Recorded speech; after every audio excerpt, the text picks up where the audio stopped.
Miarabantsika rehetra indray amin'izao faran'ny volana martsa 2024 zao. Tena efa loza miatra. Raha lazaina tsotra dia efa danger niveau 2, zany hoe efa tsy azo isangisangina intsony no manjohan'ny vahoaka malagasy 520 tapitrisa noho ny fianaky ny Covid-19 amin'ny alalan'ny otrikaretina izay miova, nataontsika hoe varianty. Voalaza moa fa ny varianty sud-africaine no misy eto amintsika, izay nahatonga resaka betsaka le hoe motry niditra tsokosoko fa amiko ny mazava dia nisy ireo délégation nandeha tany Afrika Atsimo, nandeha navitra ireo gadra telo lahy nanondrana volamena tsokosoko, ary koa nisy ireo artiste africaine Jerosalema. Amiko dia mitombona kokoa hoe ireo no napiditra ny otrikaretina vaovao na varianty sud-africaine teto amintsika. Mianaka aingana kokoa ity varianty ny valanaretina ateraky ity varianty sud-africaine ity, sady ny voamarika dia mahavoa olona tanora kokoa no ilay otrikaretina teo aloha zany. Zany hoe ny olona latsaky ny 50 taona dia maro no tratran'ity valanaretina Covid-19 amin'ity varianty vaovao sud-africaine ity. Ka betsaka ny tanora, dia betsaka koa zany no horipaky ity valanaretina ity raha tsy mitandrina isika. Efa tapitra misintona lakolosy avokoa ny rehetrarehetra, na olo-tsotra, na fikambanana, na eto toerana, na ny avy any ivelany, fa efa tena loza azo tsapahi-tanana no manjohan'ny vahoaka. Fa ny filoha izay mahafilo ary tsy tompona andraikitra dia mbola mikiribiby amin'ny CVO, ny CVO plus, ary na lasa CVO plus 10 ario dia tsy hanova inona, satria tsy vaindondra raha aminy ain'ny vahoaka malagasy. Mbola mahita fotoana andaninandro mandeha mitso-drano sy manohana ny baria, nefa ny olona marary efa tsy tambisaina, ny hôpitaly efa feno hipoka, ary efa tsy ampy sady ny oxygène hamelomana ireo olona marary, indrindra ireo cas grave. Ka raha tokony nanao fivoriana maika, fivorian'ny tompona andraikitra rehetra eto amin'ny firenena zany, na antsoin'zareo amin'ny hoe conseil de guerre, zany hoe fivoriana hitadiavana amin'ny paikady isankanana ny fianaky ny valanaretina, dia naleony nandeha mijery baolina, zavatra tsy azo leferina, tsy azo ekena zany amina olona filoham-pirenena, satria ny vahoaka no priorité, ary ho an'ny vahoaka no maheo azy. Ka na ray segondra ara, indrindrindrindra amin'izao fotoana ny amenana ny urgence sanitaire zao, tsy tokony ariana foana amin'ny tsisy ato. Ka ny paikady CVO no tena mahatonga ny rehetra ho mailo ary indrindra matahotra satria tsy azo antoka noho ny raha malala fa tsy vita andrana araky ny fepetra iraisam-pirenena ary indrindra koa efa naverimberina fa tsy misy afa-tsy ny vaksiny no ahafahana misakana ny valanaretina. Na de hoe natao ankamena ireto vaksiny efa misy ankehitriny reto manoloana ny amena ara-pahasalamana zay tena mihazakazaka, maro anapitrisany maty, ka de tsy maintsy natao zay ahavitana vaksiny faran'izay malaky. Fa na izany ara dia manaraka ireo fenitra sy fepetra siantifika tsy maintsy ajaina amin'ny famboarana fanafody indrindrindra moa fa ny vaksiny. Fa na izany ara no le izy mbola azo lazaina hoe tsy de ampy fotoana nandinihana na observation azy, de mbola maro ny olona no misalasala ary tsy manao izany, fa mbola averina fa tsy misy afa-tsy ny vaksiny no fanafodiny sy fanafany amin'ny valanaretina ahafahana aingana sakana izany. Satria raha hamokatra CVO zany ianao tsy hahazara CVO ana olona firy tapitrisa. Ka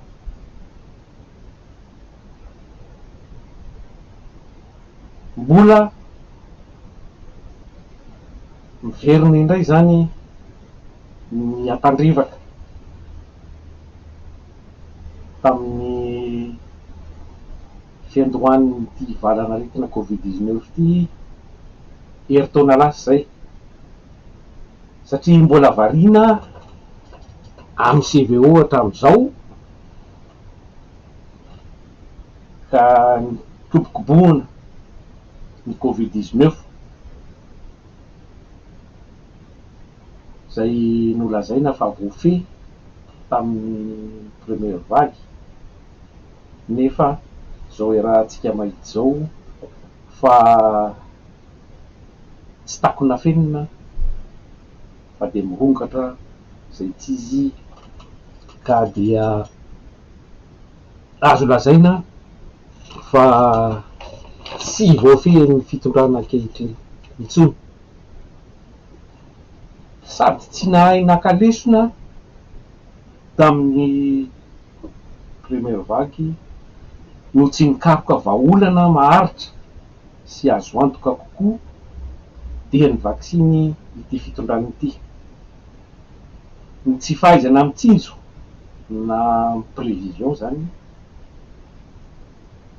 ny mety fiasarotany ity valanaretina ity ary koa ny noho ny fitahavozavozana dia taraiky ny fanafarana vaksiny tamin'ny tsy hita moa zay marina fa efa tamin'ny volana mai 2020 no nilaza fa efa nindroso amin'ny dingana tsindrona ny afoloha, mivantana teny avoloha, tsisy hoe adala ny olona na hoe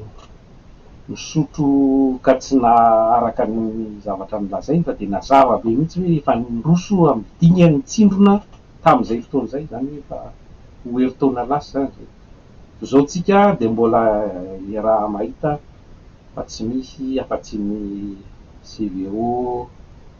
cellule, CVO plus, ka vokatr' zay tsy fahatapahan-kevitry zay sy fahavozavozany zay dia isan'ny gisitra indray tsika amin'ny fanafarana ny vaksiny ho an'izay olona rehetra tokony atao sy te hanao izany vaksiny zany, satria misy krizy be ny famokarana tsy maharaka, ka misy fotoana zany, misy délai tsy maintsy andrasana vao mahazo izany vaksiny zany. Ka tena tiako hisarihana ny saintsika androany izay tsy fahampiny ny fandrindrana, zany hoe ny organisation, zany hoe tsisy zavatra sérieux araka ny fitenenana atao amin'ity fitondrana ity, ka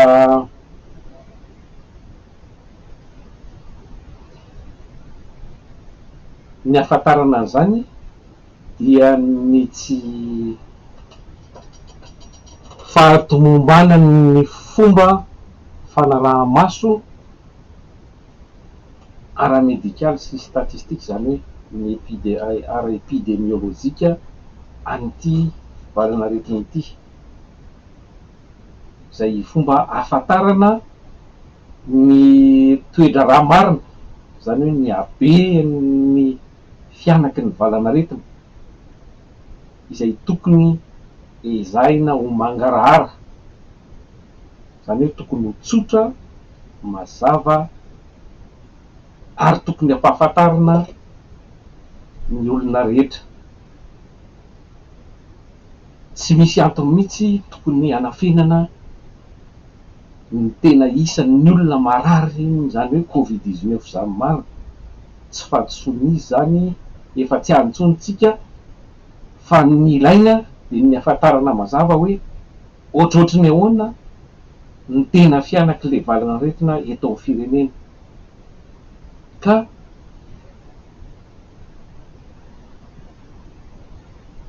ilaina zany zay atontanisa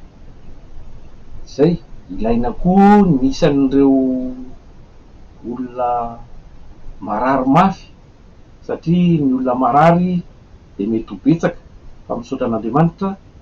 fa mbola tsy izay marary rehetra de maty n'ity aretin'ity, fa mbola misy ny tranga maivana, ary misy koa ara ireo tsy mitondra soritra-retina mihitsy fa nefa pozitif, araka nefa fahafantarantsika ny be sy ny maro azy. Ka ilaina zany izay mba mailomailo ny olona, mba ahafantarana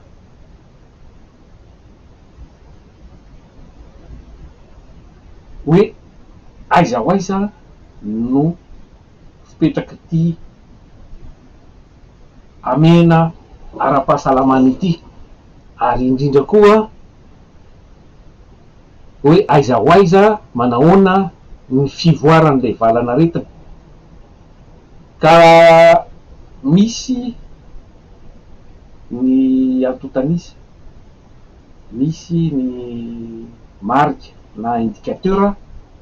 ahafahana manaraka izay fivoaran'ny valanaretina izay. Ny voalohany indrindra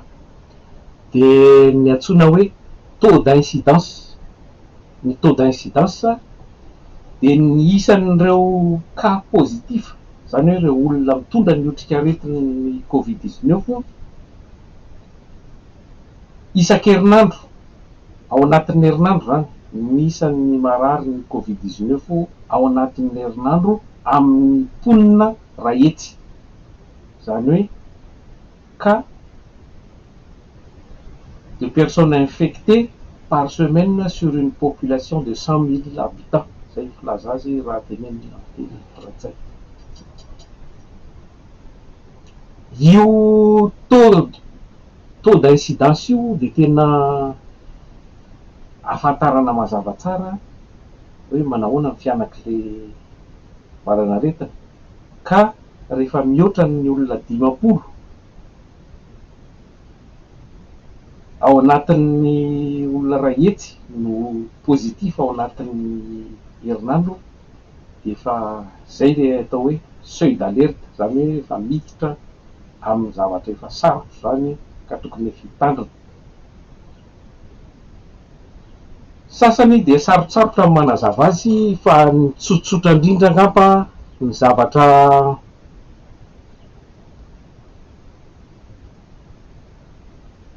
azotsika mety ho takatsika rehetra tsotsotra ary koa azo atao eto amintsika, satria ireo zavatra niresahako hoe taux d'incidence io de mila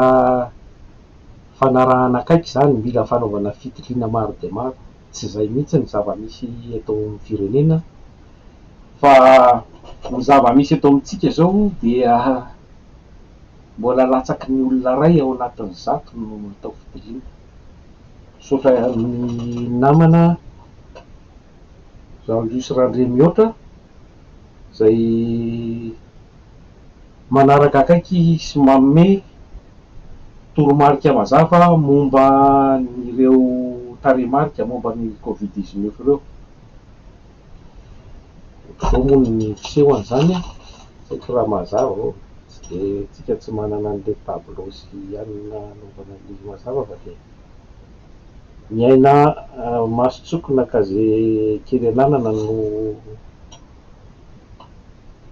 no ahiratra, tsy mazava le izy azafady. Fa raha vakiko aminareo zany de ny totaly ny fitiliana vita teto Madagasikara hatramin'izay fiandohan'ny valanaretina ity zany, efa ho heritaona zany zay dia tsy nisy afa-tsy 142 954, zany hoe 4,704,400 ka raha entina amin'ny vahoaka 520 tapitrisa zany dia zay nolazaiko teo zay hoe latsaky ny olona ray ao anatin'ny 100 no vita fitiliana, zany hoe 0,57%. Ny zavatra azo atao amin'ny eto amintsika angamba de le hoe proportion ny test positif. Io koa anisan'ny marika anankiray ahafantarana fa ahafantarana ny fianaka ny valanaretina. Ka ny tarehimarika farany zao ohatra tao anatin'ny ray andro zany dia tao anatin'ny fitiliana 5,700 dia olona de tranga vaovao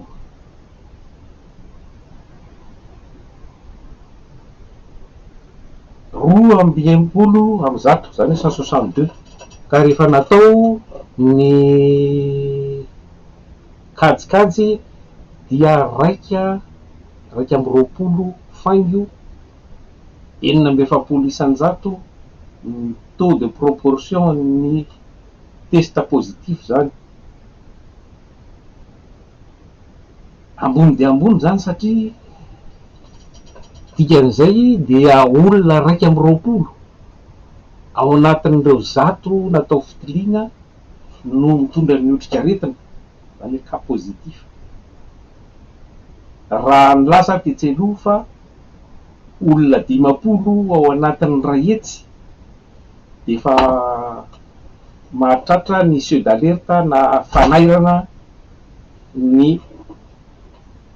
hoe mianaka be ny valanaretina, ka azontsika saritsary an-tsaina amin'izany ny fahasarotany ity raharaha ity eto amintsika. Zany efa tena mianaka de mianaka ty valanaretina ity, izay niezahana ny kobonina fa de io izy nivadika ka tsy takona fenina intsony. Ny antony tena mahasarobidy ireny tarehimarika ara-tsoratra statistika ireny sy reny marika hoe taux d'incidence reny, dia ahafantarana ny toerana mazava, hoe aiza ny toerana tena misy ny valanaretina. Zay ny ahafantarana an'ireo hoe misy cluster. De cluster zany a, rehefa ambony be zay taux d'incidence zay a, dia betsaka ny olona marary ao amin'le toerana na le faritra, betsaka kokoa zany ny risque findran'ny aretina raha mandehandeha any ianao a. Ary zay no tena ilaina hametrahana ireo fepetra ara-pahasalamana zay tokony ho raisina isankanana ny fitaran'ny valanaretina. Zany hoe le fitondrana eto amintsika dia sady tsy mahay ny filoha, ny gouvernemanta sy ireo mpiara-miasa rehetra aminy zany, resaka mpikaroka na misy monina atao hoe communauté scientifique fa de tsy hay loatra hoe aiza marina ny tena asan'izy ireo, tsy maharaka mazava ny tena zava-misy marina, ary tsy manome mazava amin'ny vahoaka ny tena fahasarotany sy ny tena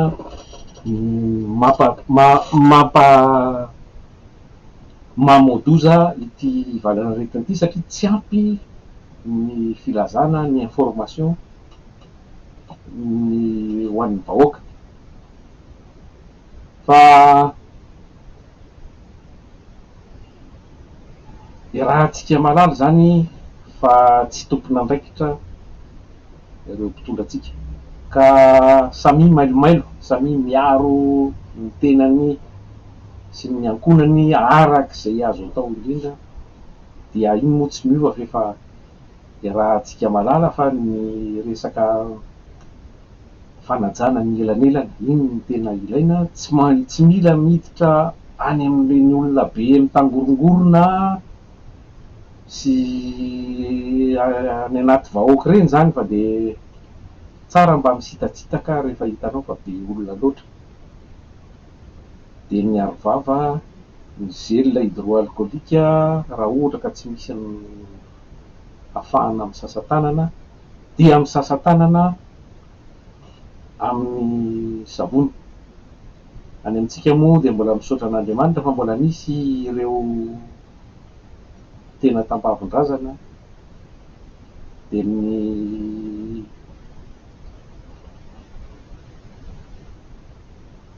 eo daholo ny kinimpotsy, ny ravitsara sy ny maro isan-karazany. Reny dia anisan'ny nahavotra olona betsaka, nanampy ny immunité na ny fiarovana eo amin'ny vatana, ka de tokony tohizina. Ka dia mampahery antsika rehetra fa tsy ho mora ity andininy faharoa ity, satria mbola tsy niova koa ny mpitondrantsika,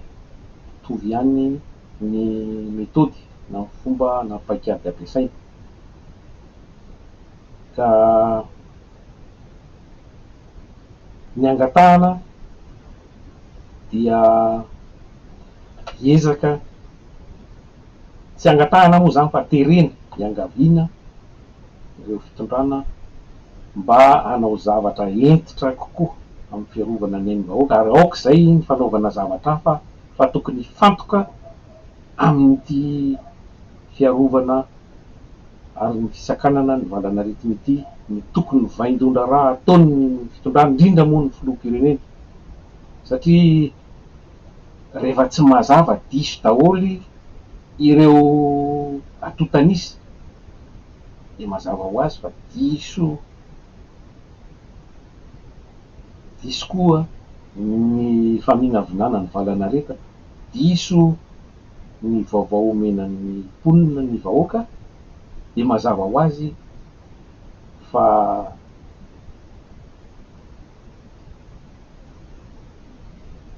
tandomin-doza, ary tena azo lazaina hoe efa anaty loza ny vahoaka malagasy raha mbola izay ny fomba fiasa, fa tokony hangarahara. Raisiko ohatra fotsiny zao ny filo Macron, saika ikavary izy tamin'ny afaky fa nisy begy dia tsy voarainy daholy ny atotanisa rehetra ny ilaina anaovana anitsina ny paikady momba ny fisakanana ny valana aretina, ka de tsy ikavary izy raha tsy anio ariva. Tsy misy tokony hafenina fa tokony havoaka mazava sy mangarahara amin'ny vahoaka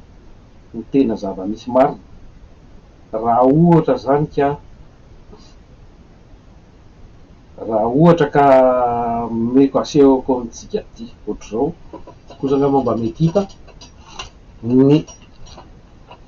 karta ny Frantsa mampiseho hoe aiza no misy ny toerana misy ireo tena be otrika aretina, zany hoe misy an'ireo cluster, de ireo arakaraka ny lokon'ireo tsisy takona hafenina, tsisy hafenina na ny ray, fa dia atao mangarahara ho fantatry ny vahoaka, ary koa atsapany ary anekeny ary azahoany an-tsaina an'izay loza mitatao sy miatra amin'izay. Ka eto am-pamaranana dia mampahery antsika rehetra samoten'Andriamanitra ho lavitra ty areti-mandoza Covid-19 ty, ary mampahery indrindra ireo marary, ary koa ireo manana havana zay lavo tamin'ity valana aretina ity, ary indrindra koa mampahery ireo mpitsabo zay tena natao tsinitsinina tamin'ny iny valana aretina andiminy voalohany tamin'ny première vague iny, satria na an'ireo prime tokony omena azy ireo ara tsy haiko manokana eto ny paramedikaly dia mbola tsy naloa, de ity indray hiditra amin'ny zavatsarotra isika. Ny fitaovana antenaina fa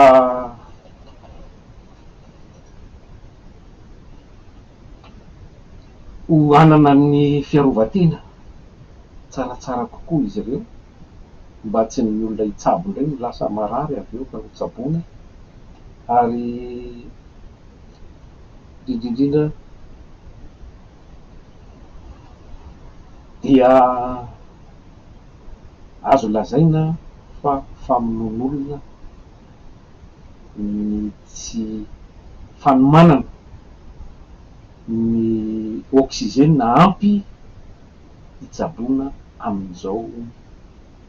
resaka valana aretina mahafaty Covid-19 zay. Ny oxygène no fanafody anisan'ny voalohany indrindra hitazomana ny ain'ireo marary. Eto amintsika moa de efa tsy resaka hoe fitaovana zany na farafara liana réanimation, mieritreritra an'le hoe olona manjato ny tratran'le kagravy a, de mba ahoana zany zao tokony ho hita mazava hoe ohatry ny ahoana anatin'ny condition ahoana